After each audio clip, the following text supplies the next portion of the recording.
Bom dia a todos os ouvintes da 98.3 FM, a Rádio Comunitária da Fortaleza. Hoje, em parceria com a Saúde Mental de Blumenau, desde 2008, nós vamos falar sobre o Janeiro Branco de 2024. Eu vou dar uma introdução sobre o que é o Janeiro Branco para as pessoas que ouviram falar ou não sabem muito bem o que é. Hoje estamos aqui uma parte da equipe do CAPS-AD, a Marina, a psicóloga, muitos de vocês já conhecem ela, porque ela faz parte da rádio, né? O Dr. John, acho que é a primeira vez que ele participa, né, doutor? Primeira vez. Primeira vez. E eu, Eliseu da Silva, sou enfermeiro, já participei de algumas gravações aqui da rádio. Hoje, então, gente, o que é Janeiro Branco, né? Surgiu há 10 anos atrás uma necessidade sentida pelos psicólogos de todo o Brasil. Aí eles colocaram o Janeiro Branco. Por que Janeiro Branco, né? Todo mundo pergunta, por quê? O Janeiro Branco é o primeiro mês do ano. Isso inspira as pessoas a fazerem reflexões acerca de suas vidas, das suas relações, dos sentidos que possuem, dos passados que viveram e dos objetivos que desejam alcançar no ano que se inicia, né? Então, é um começo de um ciclo de 365 dias, né? E esse ano, o tema da saúde mental, do Janeiro Branco, é saúde mental enquanto há tempo. O que fazer agora? E é sobre isso que hoje a gente vai conversar. Tá? É um papo descontraído para todos os ouvintes, mas tendo como objetivo uma reflexão sobre novos ciclos, né? E o que é saúde mental enquanto há tempo. O que a gente pode fazer agora? Para início, a gente lança uma pergunta e para desenvolver a questão, o que envolve a saúde mental? O que faz com que a gente tenha uma saúde mental? Saudável ou não, né? Bom, então eu vou começar cumprimentando os nossos ouvintes e quem estiver acompanhando também o podcast. A gente está num espaço que para mim é muito precioso, muito importante, até quando a gente fala sobre a saúde mental. E queria destacar também que o Janeiro Branco ele é um marco um pouco mais recente, mas que para nós da saúde mental tem algumas datas que perpassam não só o Conselho da Psicologia, mas da Psiquiatria, né, e outras marcações ao longo do tempo e do ano, que antes a gente, para nós, né, a gente se envolve mais também nos momentos do Setembro Amarelo, de prevenção ao suicídio, e quem já é até da rádio ou de outros movimentos se envolve também em relação ao mês de maio, o mês da luta antimanicomial, que demarcam um pouco essas conquistas relacionadas às pessoas em sofrimento mental. E eu entendo que o Janeiro Branco ele vai um pouco mais nesse sentido justamente da prevenção, né, do que a gente pode pensar que é mais amplamente discutido enquanto sociedade mesmo, né? Que essas outras datas demarcam situações mais tanto da necessidade de conquistas em relação à política pública de saúde mental, quanto a esse momento mais agravado, como é a questão da depressão e da prevenção ao suicídio. E o Janeiro Branco, eu entendo que ele vá mais nesse momento da gente levar essa reflexão enquanto sociedade, né, de que saúde mental que a gente está falando, né? Então, o que envolve saúde mental? Para mim, envolve, né, a gente poder considerar que tipo de relação a gente estabelece com essa sociedade, né, que tem produzido um modo de vida bastante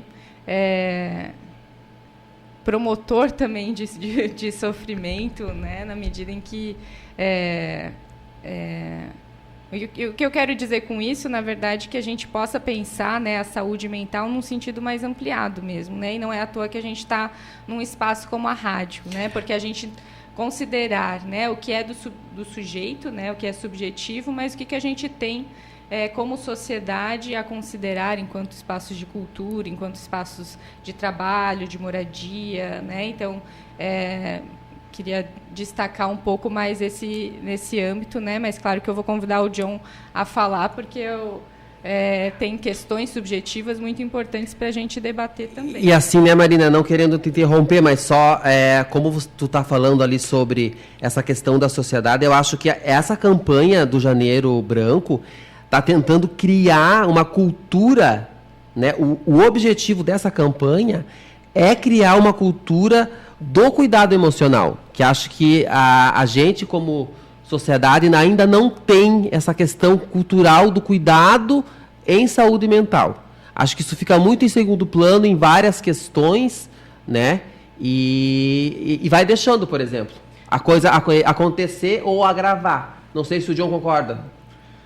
A gente precisa lembrar que só recebe dia ou mês aquilo que anda meio capenga, né? Não existiria Outubro Rosa se as coisas relacionadas ao câncer de mama tivessem muito bem obrigado. E só existe também o Janeiro Branco porque, bem, as questões relacionadas à saúde mental não andam tão bem assim, né? E assim, né, o que eu fui atrás para ver sobre como é que anda a sociedade brasileira. Eu consegui sobre esse cuidado mental, né? E eu trago um dado aqui da plataforma Vitude, que é uma plataforma que faz cuidado em saúde mental, né? Ela analisou 500 mil brasileiros entre 2016 e 2019, gente, e trouxe os dados assim bem, eu digo preocupantes, na verdade. Que foi concluído que esse estudo, 86% das pessoas sofrem algum transtorno mental, tá? Dentro desses transtornos, mais comuns é a ansiedade, com 63%, 59% vem a depressão, 59%, acho que é um número muito alto para isso, porque dentro da depressão a gente sabe, né, a gente que trabalha com isso, sabe que a depressão desencadeia outras questões, tanto no trabalho quanto na vida pessoal, e acho que é um número bem elevado. E logo em seguida vem o estresse severo, que aí entra o pânico e essas questões também, né? 37%. É o que o Dr. John falou, né, John? Sobre se a coisa não está indo bem, então temos que criar um mês para esse específico e para que as pessoas tenham essa atenção voltada e saibam como procurar e como se cuidar mentalmente e emocionalmente, né, Marina? E eu acho muito interessante, né, porque realmente, né, tem uma problemática ali, por isso que, né, como o John fala, né, se as coisas estivessem indo bem, não precisaria de algo que conscientizasse sobre isso, né?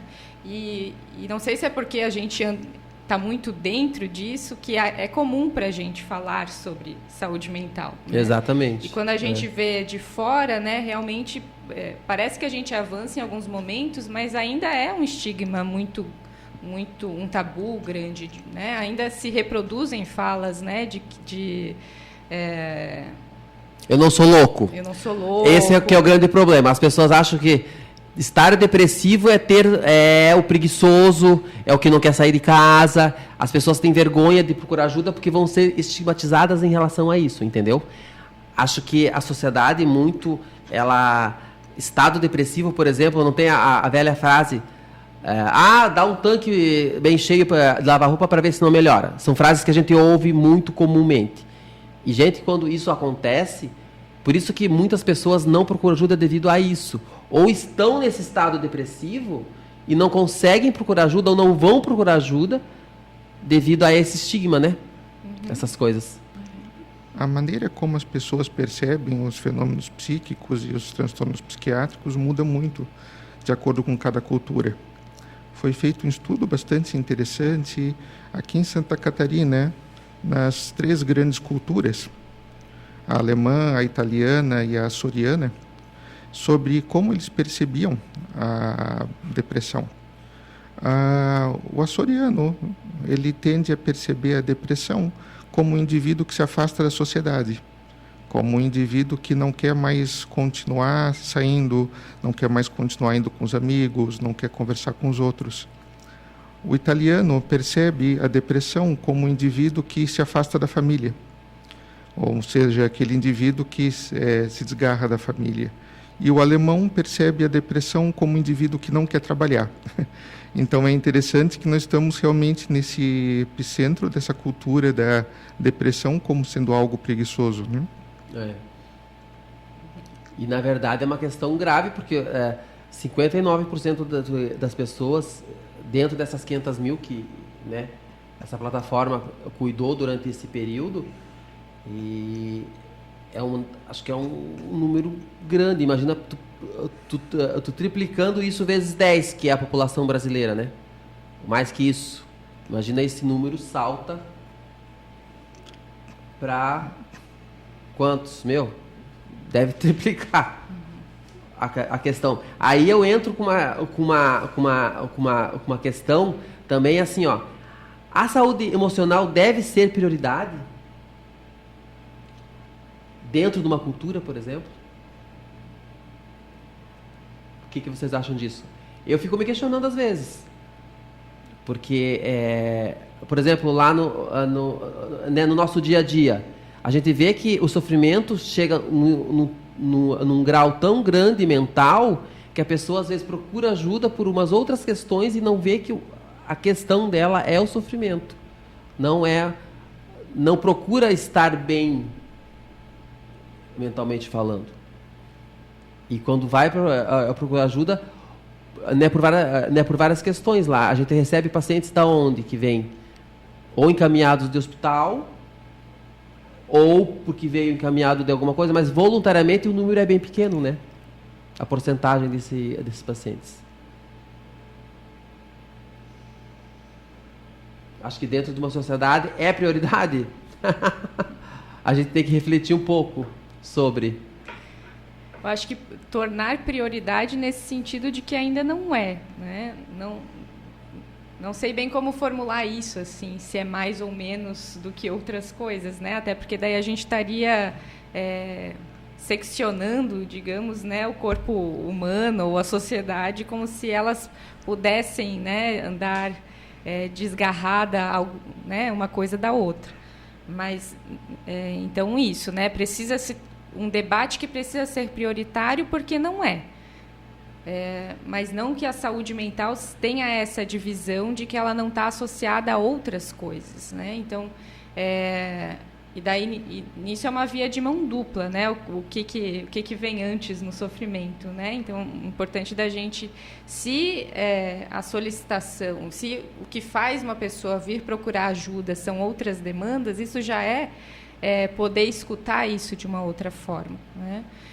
Então, quando o John fala essas questões culturais, nesse sentido de poder se questionar o que a gente mesmo reproduz enquanto cultura, enquanto falas, e poder acolher e escutar isso de outras formas também.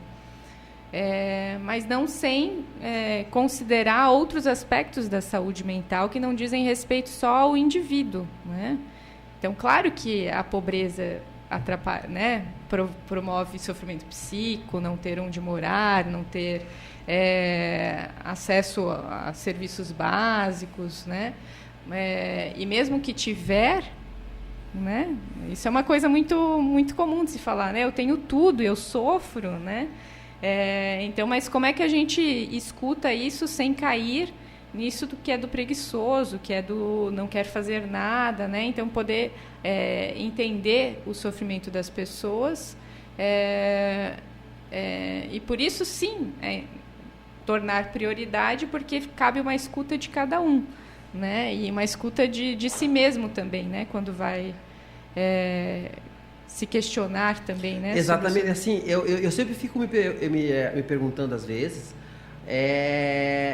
as pessoas, às vezes, assim, o que é saúde mental, por exemplo? A gente lá trabalha muito, né, John? Assim, as pessoas, às vezes, elas confundem saúde mental com doença mental, por exemplo, ou transtorno mental. Eu acho que tem que ter uma diferença ali. Eu não sei se tu concordas comigo ou se tu entende a minha linha de raciocínio agora. Por isso que tem essa questão de prioridade. Por exemplo, você estar bem com a tua saúde mental não quer dizer que você não consiga prevenir certas coisas, por exemplo. Não sei se já estou fazendo me entender. É uma discussão antiga, né? Os gregos já tinham, bem grosso modo, um conceito de aponia. A aponia seria a ausência de dor. Só que eles entendiam que essa ideia de uma ausência de dor era também uma ideia muito pobre, muito superficial. Não era somente a ausência de dor psíquica que realmente trazia esse bem-estar emocional, esse bem-estar mental. A ideia, então, de oidaimonia seria de como sendo de habitado por um bom espírito ou habitado por um bom gênio, que era essa ideia que nós temos hoje em dia de bem-estar, né? Eram então encaradas de diversas formas, tá? E essas maneiras diferentes de poder encarar a doença mental, as maneiras diferentes de encarar o que é uma saúde mental, persiste ainda hoje, tá? Assim, para poder refletir um pouco, né? Na Grécia nós tínhamos duas maneiras diferentes de encarar então essa ideia que hoje nós chamaríamos de bem-estar psíquico ou de saúde mental. Nós tínhamos a escola epicurista, né, que tinha a ideia de ataraxia, e nós tínhamos a escola que hoje está na moda, os estoicos, né, de apateia, né? Então, enquanto os estoicos achavam que esse estado de imperturbabilidade, esse estado de bem-estar, de serenidade, seria encontrado, então, a partir de uma ausência de paixões, um abandono das paixões, né? Os epicuristas tinham a ideia da ataraxia, que seria de encontrar e formular forças anímicas que te possibilitassem lidar com a situação.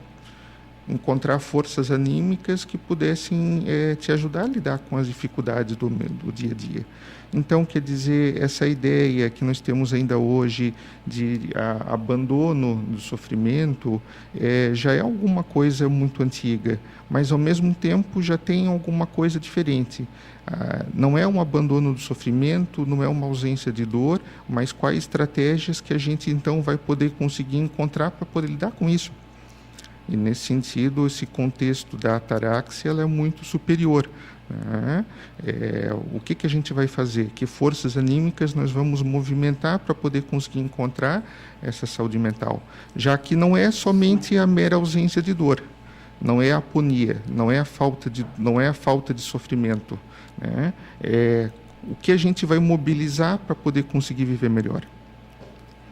E acho que desde lá a sociedade acho que evoluiu para certas questões que hoje não consegui lidar com as questões da vida, por exemplo.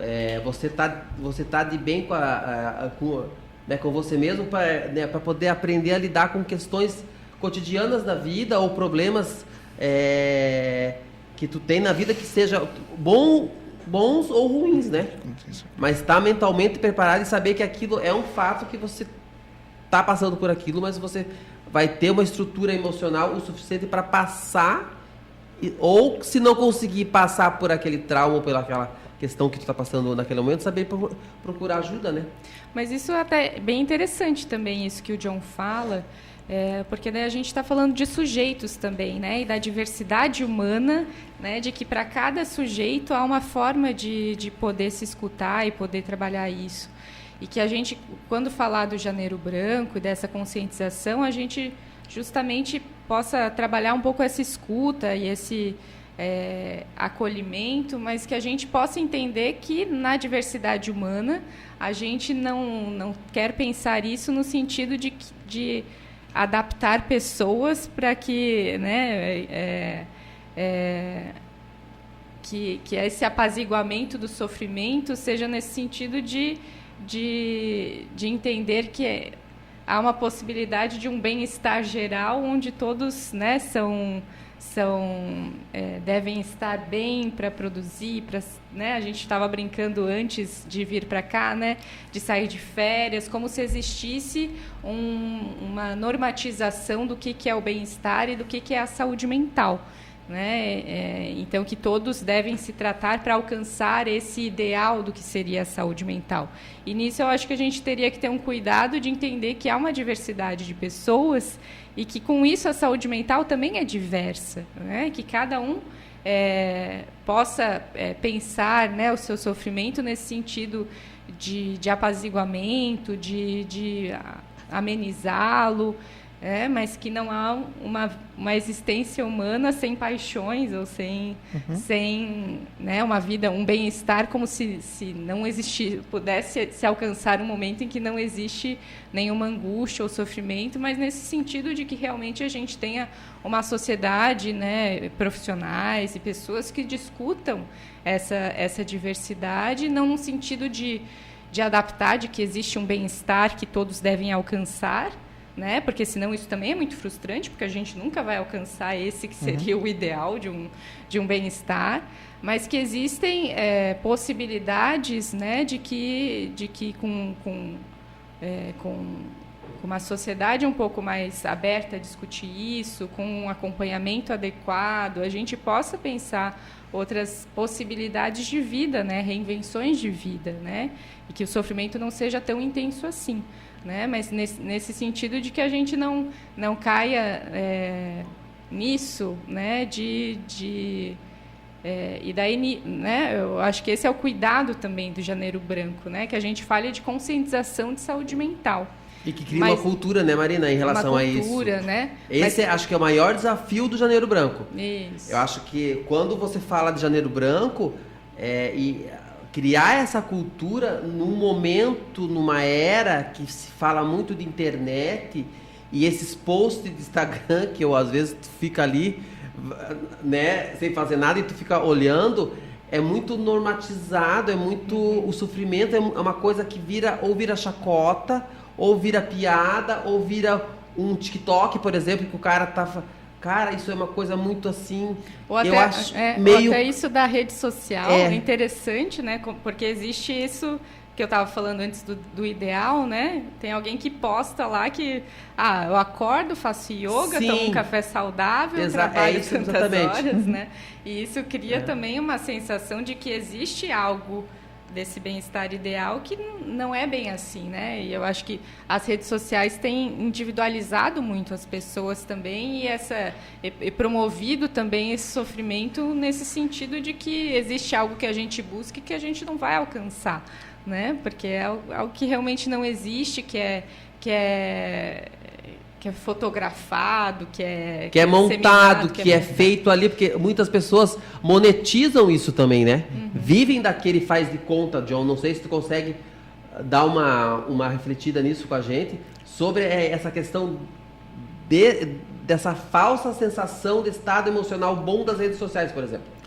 Que é um assunto que eu vejo que está muito pegando, assim, que é o que a Helena falou, tu tá ali de bobeira e vê, meu Deus, como eu queria ser como essa pessoa, porque olha como é perfeita, como vive bem e tal e tal. E na real a gente sabe que não é aquilo tudo.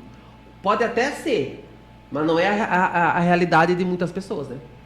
O sofrimento e a angústia, elas estão meio fora de moda, né? As pessoas não estão dispostas a acolher esse seu próprio sofrimento e com isso também eles perdem possibilidade também de crescimento, de poder aprender, de poder conseguir evoluir, né, com as dores de sofrimento diários, né?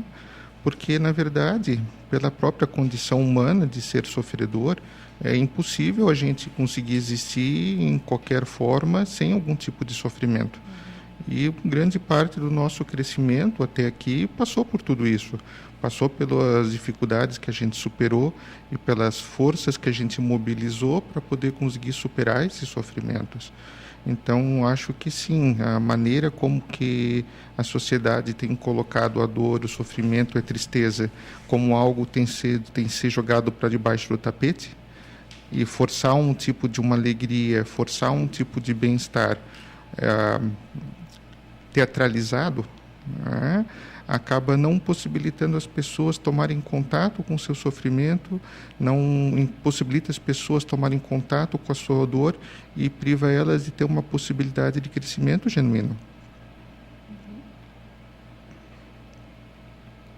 É isso que eu sempre fico preocupado com essas questões, porque às vezes a frustração da pessoa é tão grande em relação a essas coisas, dentro do mundo que não é dela, por exemplo, ela quer fazer parte daquilo, e que gera umas questões. E agora está surgindo também essas questões como a gente já faz um tempo que a gente trabalha com saúde mental, né? E nos acolhimentos, o que está surgindo agora, uma época tinha, mas não era tanto. Acho que a Marina ou o John devem lembrar da questão de estar bem financeiramente falando, numa questão muito rápida, que são esses jogos que agora tem na internet, e que as pessoas vão lá, jogam, e quando vê estão perdendo quantidades imensas, porque queriam buscar uma questão, né, um estado emocional, uma questão financeira estável, que acho que traria alguma alegria ou algum alívio, e acabam caindo na armadilha ali, porque esses jogos, a maioria, não é para você até ganha, eu acho. Eu não sei como é que rola esse negócio, mas você mais perde do que ganha, né? E lá no CAPS eu estou atendendo pacientes assim que vêm desesperados, porque, meu Deus, cara, eu joguei tanto, e perdi tanto, ganhei tanto, mas perdi não sei quanto. E não é um ou dois, é vários assim que vêm com essas questões, procurando uma realização mental, mas de uma forma errada, né? Não sei se vocês querem comentar alguma coisa, quando a gente saber procurar ajuda, né? E aonde procurar ajuda e como procurar ajuda. Eu acho que, só complementando, né, a gente parte de um serviço, álcool e drogas, para além da questão dos jogos. Eu acho que o que o John fala é perfeito, na minha interpretação do que o John fala, mas a própria questão do uso de drogas, das substâncias, como esse sentido de que existe algo que tampona o sofrimento, né, que dá conta, né, dessa existência humana, e daí cada um, né, encontra, né, ali no seu caminho que é mais ou menos prejudicial, né? Mas então tem isso, né, dos jogos, né, ou da própria substância, né, que pode, nesse sentido de que existe esse estado sem sofrimento, né? E isso vai desencadear outros mais para frente também, né? E daí eu acho que sim, né, a gente poder falar um pouquinho, né, de onde a gente parte. A gente está inserido numa rede de atenção psicossocial. Daí né, entender que a política pública se nomeia assim, né, não, são serviços de saúde mental, que a gente comumente chama, mas é uma rede de atenção psicossocial, porque daí, isso que a gente estava falando antes, dessa divisão, né, de que existe uma saúde mental fora, né, sem contexto, né, isso não existe. Então ela é psicossocial nisso, que é do social, do contexto, de onde as pessoas estão, por onde elas circulam, né? E a nossa rede, ela é estruturada, então, com serviços de saúde, desde a atenção básica até a atenção terciária. E eu acho que isso é uma necessidade da gente poder avançar, né, da gente poder conseguir estruturar serviços de saúde que possam acolher todas as demandas, não só essas, então, dessa divisão do que é da saúde física, né, do que é do clínico, do corpo, né, mas entender que saúde mental passa por isso também. Então, fortalecer que a gente tenha na atenção básica essa porta de entrada para essa rede de atenção psicossocial, e que a partir dela, que para quem está nos ouvindo também, possa procurar o seu cuidado em saúde, e que isso tenha, né, que ali também vai ser o espaço dessa primeira escuta. e que hoje a gente também tem na rede, nesse serviço de atenção básica, né, o acompanhamento psicológico, que vai ser encaminhado pelo médico da unidade, pela equipe de enfermagem. E, dependendo das situações, isso vai ser encaminhado também para os serviços especializados. Então, é a partir da atenção básica que pode haver esse encaminhamento para uma avaliação psiquiátrica também, que hoje a gente tem no SAS, no Serviço de Avaliação em Saúde Mental. A partir do SAS que se acessa também o CAPS-2, hoje um serviço especializado para diagnósticos de transtornos mentais graves. Também, a partir da atenção básica, se direciona para o CAPS infantil, né? Pessoas jovens e adolescentes, menores de 18 anos, que têm demandas em relação à saúde mental, né? Tanto relacionada a álcool e drogas, quanto relacionada à investigação de outros transtornos, outro sofrimento. E o CAPS-AD, que é onde a gente está, né? Que é um serviço porta aberta, não necessita de nenhum encaminhamento, mas é importante que a gente se use dessa rede, se use desses outros serviços também, mais específico, né, para maiores de 18 anos que identificam uma problemática com o uso de álcool e outras drogas.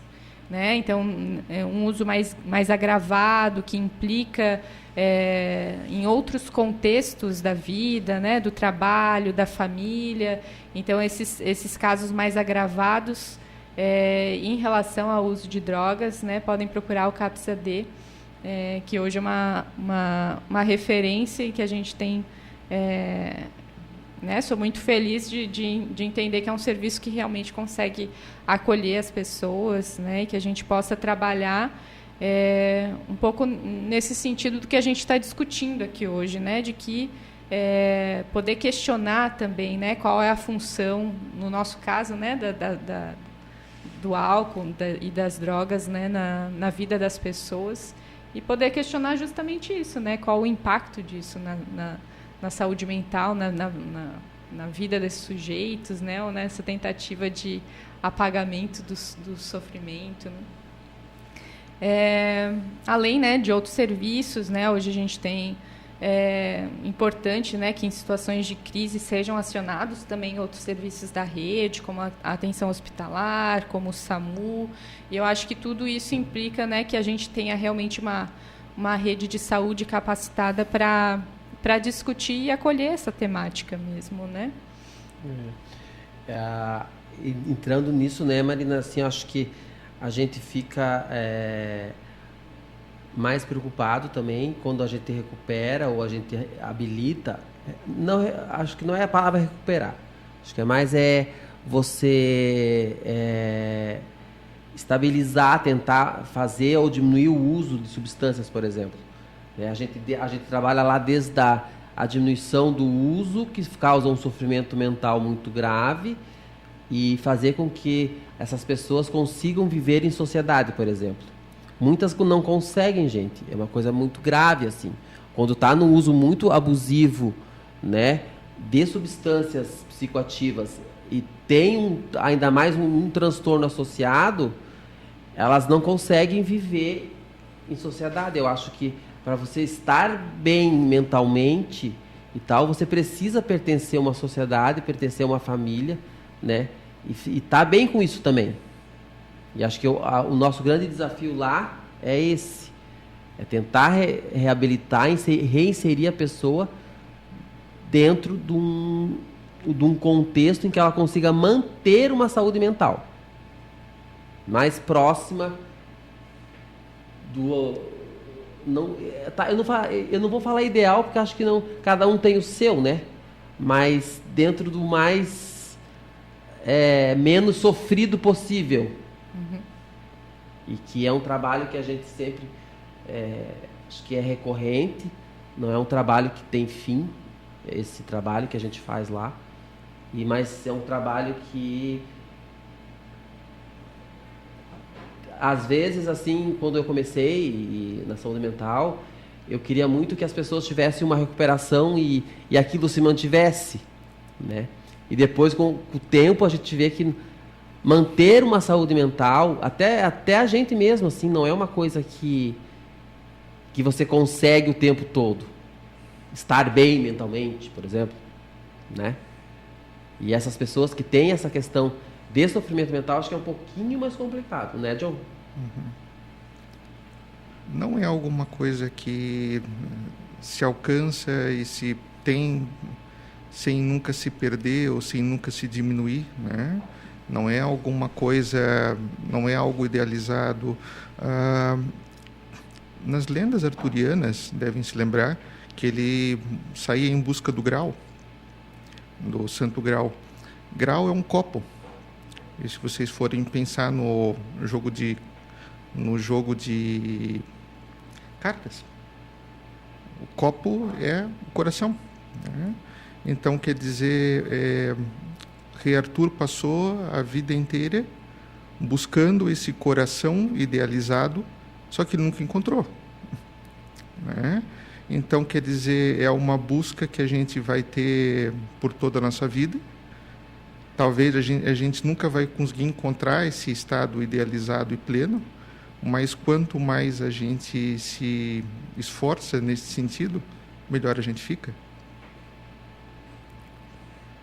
E esse melhor eu acho que se estende para todas as outras partes, né, João? Uhum. Eu acho que se você estando mentalmente bem, ou por um período estável, você consegue um emprego melhor, você consegue ter um estudo melhor, tu consegue alcançar objetivos que você tem na tua vida, por exemplo, terminar uma pós-graduação, por exemplo, né? Ou até mesmo o ensino médio, ou até, né, hoje em dia tem pessoas que entram nessa questão e não conseguem sair, não conseguem finalizar. Eu acho que você finalizando o pouco objetivo ou aquele mínimo objetivo já é o começo para você ter o início do estado emocional estável, por exemplo. Não sei se vocês seguem essa linha de a gente começar lá, por exemplo, com a redução do uso do álcool, por exemplo, que é uma das questões mais difíceis da gente lá, né? Que é mais prevalente e mais difícil de fazer a redução. É nisso que a gente trabalha, é nisso que a gente busca, por exemplo. E eu acho que o ideal de uma pessoa, se ela conseguir diminuir um pouquinho o uso do álcool, por exemplo, usa todo dia, usar só no final de semana, já começa por ali, acho. E vai se estabilizando e vai conseguindo atingir os objetivos. Por exemplo, manter o trabalho, que é uma das questões que a gente tem muito lá. Conseguir fazer com que a pessoa volte a ter um trabalho, que é o trabalho que as nossas TOs e assistentes sociais conseguem fazer muito bem lá, né? Isso eu vejo que é uma realização mental e emocional para os nossos pacientes lá, muito realizador. É um momento para eles, assim, por exemplo, de recuperar uma identidade que perdeu, né, os moradores de rua. Para eles ter aquele documento na mão é uma realização de um estado mental tão grande. E para muitas pessoas é só um documento, entre aspas. Para eles é uma identidade. Para eles é uma realização pessoal e emocional. De poder ser identificado como pessoa. Né? São pequenas coisas que a gente vai ajustando até achar o santo grau do Rei Arthur. Nesse sentido. É a ideia de que não é um interruptor que você liga e desliga, né? É um processo, mas como estávamos falando antes da questão da modernidade, as pessoas não estão dispostas a passar por um processo. Elas querem uma solução mais rápida que já venha pronta. Talvez por isso que as soluções prontas nunca funcionem, né? Não, essas soluções de colocar 20 segundos no micro-ondas, né? Imediatismo não é uma coisa que hoje está tão comum, né? É aquilo que todo mundo quer. Eu quero o resultado agora. Já, rápido. A velocidade da internet, né? Se espalha tanto uma falsa ideia de ser feliz tão rápido que as pessoas acham que não se preocupam, eu acho, que é um processo, eu acho. para alcançar uma estabilidade emocional. E que às vezes um simples acordar, para muitos é muito difícil. Uma questão básica da vida que para muitos... Aí é aquilo que a gente falou, né? A depressão é o que a pessoa tá... Não é depressão, é o não tem o que fazer ou alguma coisa nesse sentido. O processo de estar bem. E você tá cuidando da tua saúde mental? Como profissional? A gente tá cuidando. O que a Marina falou ali antes. Tirem férias. Tirem férias, isso acho que vale para todo mundo. Não só para, né? Acho que a gente precisa dar um tempo assim, desligar e tal e sair. Acho que a mente precisa desse tempo, férias. O corpo, né? Enfim, eu acho que muito interessante essa discussão que a gente está tendo, porque eu acho que reflete também na nossa escuta como profissionais dentro desse serviço, né? Se a gente tem a possibilidade de escutar isso dessa forma, de saber que é para cada um, né? Eu acho que o que o John fala, né? O Eliseu, né? De estudar, de realmente procurar algo mais, né? Eu acho que essa implicação nas coisas, isso já diz de algo da nossa própria relação com o nosso trabalho, né? Então, claro que ele é desgastante, ele tem, né, os seus conflitos, suas dificuldades, mas eu acho que a gente estar num lugar em que a gente está implicado e que tem um desejo nosso em estar ali, isso já diz muito, né, de escolhas que a gente faz, né? Então, pessoalmente, faz parte também do meu processo, né, de lidar com a vida, estar num lugar, né, e nisso eu sou muito... tive uma possibilidade, né, de estar em algum lugar que realmente faz parte de onde eu quero estar, né? E vocês estão aqui nesse lugar que para mim também é parte desse caminho que a gente vai podendo trilhar dentro das nossas escolhas profissionais, né? Então, de coisas que eu acredito, né, de como se pode promover a atenção psicossocial, né? Então, estar ocupando outros espaços como esse que é comunitário, que tem um retorno também das pessoas que ocupam ele como algo que coloca elas em outro lugar, né? Que não só o do paciente, o do usuário da saúde mental, mas nesse lugar de sujeito mesmo, de cidadão. Então, poder fazer coisas, né, que eu acredito e onde eu estou implicada, eu acho que faz parte também do meu pertencimento no mundo, assim, né? Então, eu acho que e claro que cada um vai descobrindo também outras coisas que fortalecem, né, essa nossa relação com a vida, né? Então, eu acho que... E realmente, né, tirar férias, poder saber os momentos de pausa, poder saber que o sofrimento vem, que a angústia vem, e que existem possibilidades de criações a partir disso, né? Então, o que o John falou antes, né, poder se deparar com isso também é a possibilidade de criar algo novo a partir do se deparar com a sua própria existência, né? Então, eu acho que estar fazendo esse programa hoje aqui, né, também diz muito da minha relação também com a minha própria vida e enfim, eu acho que é um pouco por aí que eu queria dar essa resposta. Eu acho que entra também um pouquinho de uma dica, né? Não sei se é o que eu acho, assim, falando um pouquinho da minha vida profissional, por exemplo. Eu sempre procurei fazer aquilo que me dá prazer dentro da minha profissão, né? E eu, como enfermeiro, eu acho que a enfermagem na área da psiquiatria, posso estar errado, tá, gente? É a minha opinião, não estou generalizando aqui, mas a gente, quando é difícil achar hoje um enfermeiro com especialização ou um enfermeiro psiquiatra que faça esse trabalho Porque a gente tem muito aquela questão hospital, né? Enfermeiro é muito ligado com o hospital, por exemplo. O cuidado hospitalar. Mas tem a saúde... A área que a gente atua é muito grande. É muito grande. Mas eu tentei sempre fazer o que eu sempre gostei, o que eu sempre quis fazer. Sempre, nesse tempo todo, eu sempre tive um acompanhamento com a saúde mental.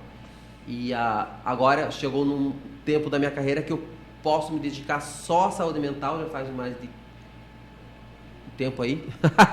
Mas é uma coisa que eu gosto de fazer e que eu sinto prazer, e principalmente com a reabilitação de álcool e drogas dentro da saúde mental. É uma coisa que eu gosto muito de fazer e me dedico muito sobre isso.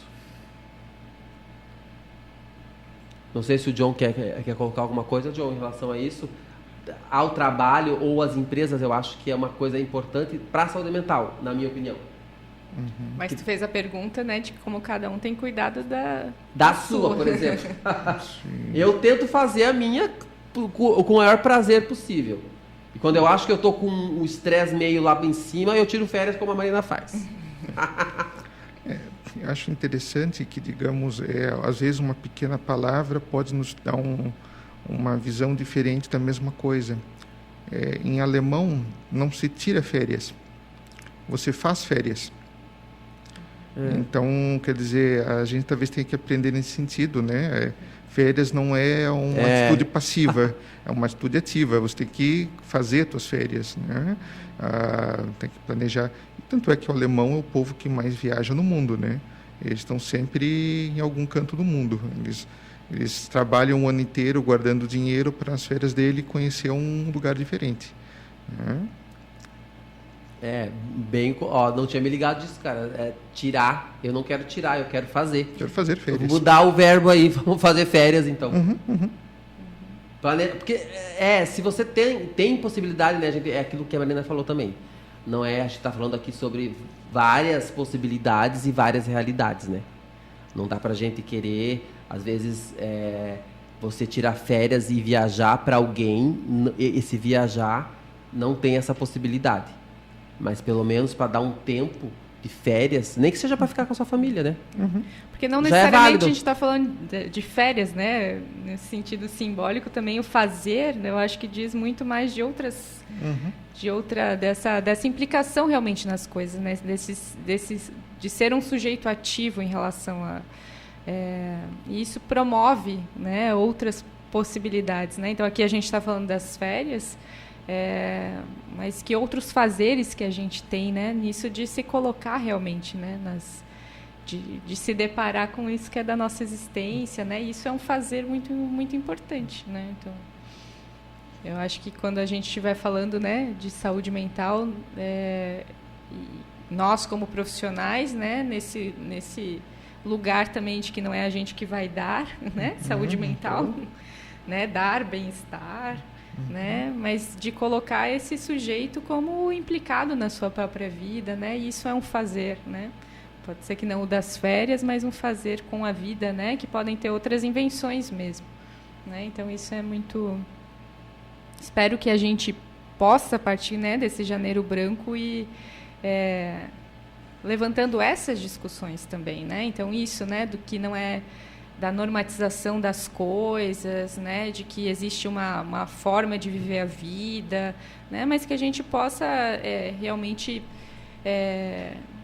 começar a se questionar, né, sobre as coisas, né, e que existem possibilidades, né, de que a gente sofra menos com isso, né, mas saber que tem coisas que são da existência e da vida, né, então acho que Eu acho que a partir dessa linha, né, Marina, para a gente começar a encerrar, porque acho que o tempo está dando aí, a gente não tem a receita feita como o John falou. Acho que cada um, né, como tu frisou bastante, cada um é um ser individualizado com as suas questões e com os seus problemas, e a gente tenta trabalhar ele dentro disso lá. E acho que todo mundo na saúde mental é assim. Mas umas dicas, né, para praticar um autocuidado, uma coisa bem básica, sempre é tentar priorizar um sono de qualidade, né? Acho que o sono, uma das questões que acho que a gente pega lá sempre, quando faltou o sono, a pessoa é o primeiro sinalzinho ali. Tô errado, John, não? Uhum. Cara, o primeiro sinal de estresse que não tá indo bem é a falta de sono. Tu não ter uma qualidade de sono te implica em várias outras questões, né? E acho que buscar sempre uma alimentação saudável dentro daquilo que da tua realidade, ou do que tu consegue fazer, né?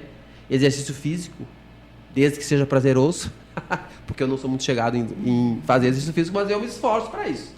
Tem gente que não faz, mas tentar fazer uma questão prazerosa, né? Que seja uma meditação, por exemplo. Não precisa um exercício físico de puxar ferro na academia, mas tenta fazer uma questão mental, né? Um exercício mental, uma meditação, ou nesse sentido.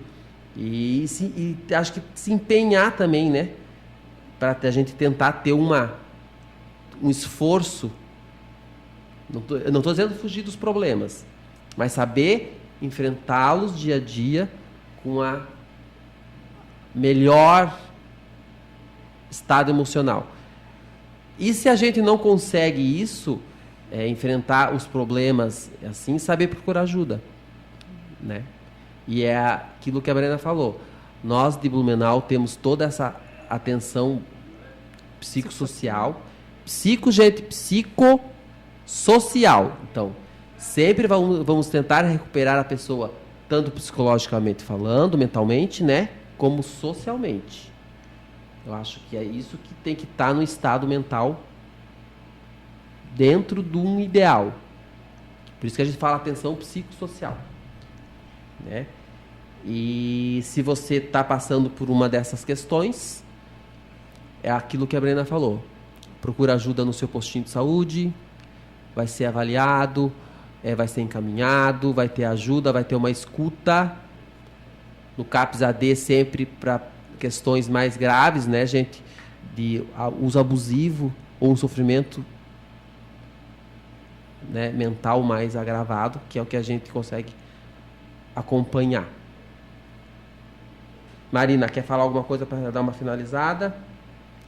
Queria agradecer a quem estiver ouvindo a gente, né? O podcast a gente fez nessa tentativa de trazer um pouco essa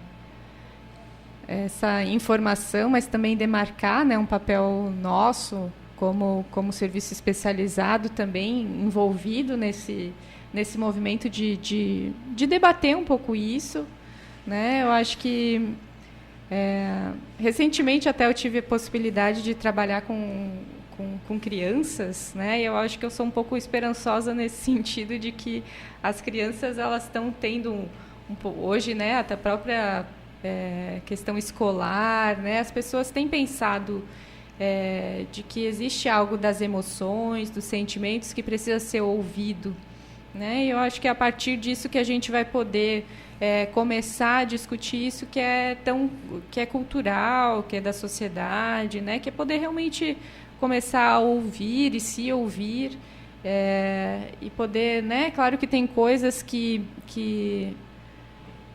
promovem, né, esse bem-estar, né? Mas que se a gente puder começar a se questionar sobre o que a gente próprio reproduz ou o que a gente próprio pensa, né? Então eu acho que faz parte também da gente já movimentar alguma palhinha, né? Então que a gente possa repercutir a partir do Janeiro Branco, né, e dos meses que vêm pela frente essa necessidade da gente refletir um pouco mais, né, sobre o que a gente reproduz, o que a gente considera como normal, ideal, né, e o que a gente considera como sofrimento.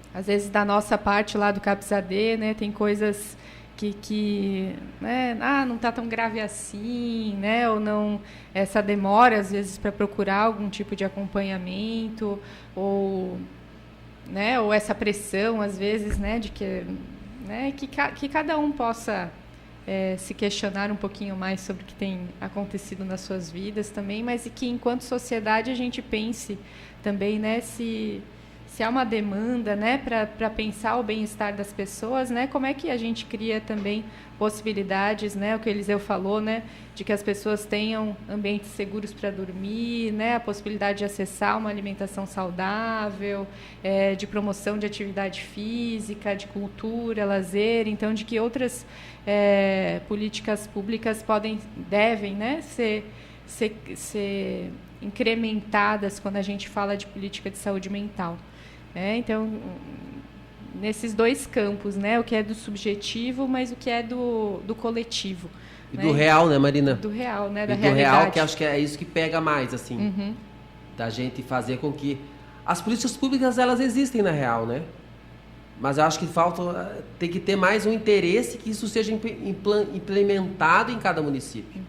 Isso. Porque, só para dar uma questão aqui bem rapidinho, o Janeiro Branco, em abril do ano passado, de 2023, foi sancionada uma lei. A lei aqui, deixa eu até pegar aqui, para mim não falar errado, porque eu não quero passar a informação errada para vocês. A lei foi instituída, a lei número 14556, tá? Do Janeiro Branco. Foi sancionado para tentar implementar essa cultura da saúde mental, do cuidado da saúde mental. Então, através dessa lei sancionada em abril de 2023, é para ser não comemorado, mas ser tendo como objetivo esse cuidado em saúde mental. Acho isso importante estar passando, porque é um trabalho dos psicólogos brasileiros, né, que viram essa necessidade, começaram com esse trabalho do Janeiro, e hoje é uma política de saúde, é uma política pública sancionada, não é bem política, né, ainda implementada, mas espero que vire. John, tu quer dar um último recado? Acho que é interessante o que tinhas passado antes ali sobre essas medidas, né, de saúde mental, mas até nessas medidas a necessidade de uma autoobservação, de um autoconhecimento, dormir, né, o sono, mas quantas horas de sono, né? É tabelado, é 8 horas, mas depende, para alguns é 8, para alguns é 9, para alguns é 6 horas, para alguns é 10, então quer dizer, cara, tu tem que conhecer o teu horário de sono, né? A alimentação, né? Tá, mas o que é bom para ti, né? Às vezes a dieta que é boa para um não é uma dieta que é boa para todo mundo, não existe uma dieta padrão, né? Exercício físico, até foi um negócio interessante que foi visto que tentaram padronizar horas semanais de atividade física, mas não funciona. Colocaram 150 horas semanais 15 horas semanais de atividade física, mas para algumas pessoas 15 horas não adianta, não funciona. Então, cara, tu vai ter que conhecer o próprio corpo, né? Tu vai ter que conhecer o que para ti funciona, né? E eu acho que, já que nós estamos no começo de ano, estamos em janeiro, é um ano inteiro para poder pensar, um ano inteiro para olhar para si, um ano inteiro para se conhecer, né? Até nessas coisas pequenas, né? Quantas horas de sono que é legal para mim, né? Quantas horas de atividade física para mim vão valer a pena, né? Como é que eu posso mexer na minha dieta, né? Desde que eu acho que tem que ser prazeroso, né, John? Acho que para tu ter uma questão emocional saudável, tu tem que ter prazer naquilo. Eu digo por experiência própria, né? Eu faço exercício porque eu estou numa idade que eu preciso fazer. Isso vai me proporcionar um bem-estar mental lá na frente. Porque comida, por exemplo. Mas cara, eu tento comer aquilo que me dá prazer e aquilo que me faz mal eu como pouco. Mas desde que me dê prazer. Acho que tudo isso que tu falou, com prazer, o estado emocional agradece. E só vai ser prazeroso se for alguma coisa personalizada, né? Exatamente. Só é uma dieta boa se é a tua dieta, né? Não adianta querer comer a dieta do vizinho, que talvez para ti não vai ser gostoso, né? Exatamente. Exatamente, porque a gente, às vezes, em papos lá no CAPS com o pessoal, a gente entra nessas questões e são muito, assim, né, reflexivas. Pô, tu tá tomando refrigerante, não sei o quê. Não, parei de tomar refrigerante. Tem várias pessoas... Refrigerante tem açúcar, eu só tomo com Coca Diet, Coca Light lá. Pô, mas daí a Coca Light tem aspartame, cara. Se tu tomar muito aspartame, causa o quê? Aspartame é um açúcar químico, um açúcar inventado lá, não é? Vai fazer tão mal quanto o açúcar, na minha opinião. Posso estar errado. Os nutricionistas aí que me perdoem. Mas eu acho que tomar um refrigerante com o prazer uma vez por semana, por exemplo, que eu sei que faz mal. Mas se eu tomo aquele refrigerantezinho o meu Guaraná, no final de semana, com uma carne bem gostosa, cara, pra mim não vai fazer mal. Vai me dar muito prazer mentalmente, falando. Porque se tudo ou mata ou engorda, né? Então não tem muito como fugir, então... É que lá a gente, assim, ó, para vocês terem uma ideia como é que funciona o nosso serviço, né? Mas encerrando, não sei se tem tempo já. Pode ir encerrando. Dá para dar. Rapidinho. Só falar uma ali, né, o Efra tá aqui no cantinho parado, mas a gente faz... Nós somos um serviço 24 horas, né? Fica pessoas internadas lá para tratamento, para desintoxicação. E a gente faz plantão final de semana, Natal, Ano Novo, com os pacientes que estão internados lá. E a gente tem que comer, né? Sempre leva o pessoal que está de plantão, faz, e é aquela questão. Pô, eu não tomo refrigerante. Gente, vamos entrar num acordo aí e fazer uma questão que a gente fique 12 horas aqui de plantão cuidando das pessoas, mas que seja uma questão prazerosa. Uma questão que não seja, né, que passe para a pessoa que está lá um cuidado e para a gente também, né? Para não ser aquela coisa cansativa, aquela coisa... Eu acho que quando envolve comida, envolve alegria. Acho que para mim, comer é uma questão de estado mental saudável. Isso, para alguns, né, também, eu acho que é isso, né, o do caso a caso, da pessoa para pessoa, né, e que a gente possa também questionar isso que é do padrão da felicidade, do prazeroso, né, mas que a gente, eu acho que, né, é isso, assim, para encerrar, para mim, né, que o Janeiro Branco seja esse momento de conscientização, da gente, eu acho que o convite do John é muito importante, né, do conhecer, né, o que é bom para cada um,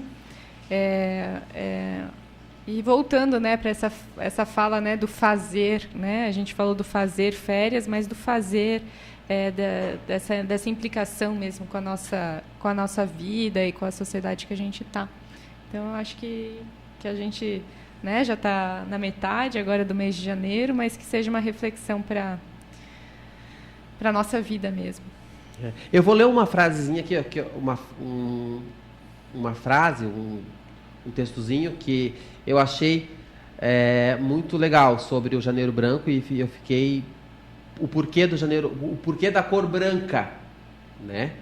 Aqui está escrito: porque a cor branca foi escolhida por, simbolicamente, representar folhas ou telas em branco, sobre as quais podemos projetar, escrever ou desenhar expectativas, desejos, histórias ou mudanças com as quais sonhamos e com as quais desejamos concretizar. Acho que com isso a gente encerra aqui para todos os ouvintes da 98.3 FM. Cara, eu nunca achei que eu ia falar isso, mas ó, sonho realizado, né?